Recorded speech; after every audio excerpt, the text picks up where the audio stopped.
సల్మా, మా సార్ ఇప్పుడే ఫోన్ చేశారు. మన ఇల్లు చూడడానికి వస్తున్నారంట.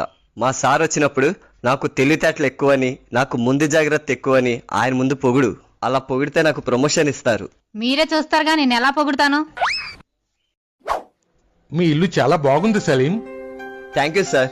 మా అమ్మగారు మా నాన్నగారు అండి. నమస్తే. మా మిస్సెస్ అండి. నమస్తే సార్. నమస్తే అమ్మా. మా ఆయన ఎంత తెలివైన అతనో తెలుసా సార్?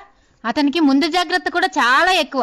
ఎంత ముందు జాగ్రత్త అంటే మా మామగారు చనిపోక ముందే అతని కోసం శవపేటికి తయారు చేయించి ఉంచారు. అంతేకాదు సార్, మా అత్తగారికి ఫ్యూచర్ లో ఎప్పుడు హార్ట్ అటాక్ రాకూడదని ముందుగానే హార్ట్ ఆపరేషన్ చేయించారు. నేను కడుపుతో ఉన్నానని తెలిసిన దగ్గర నుండి నాకు డెలివరీ టైంలో నొప్పులు రాకుండా ఉండడానికి రోజుకో పెయిన్ కిల్లర్ వేయించేవారు సార్ మా ఆయన. అంత ముందు జాగ్రత్త మా ఆయనకి.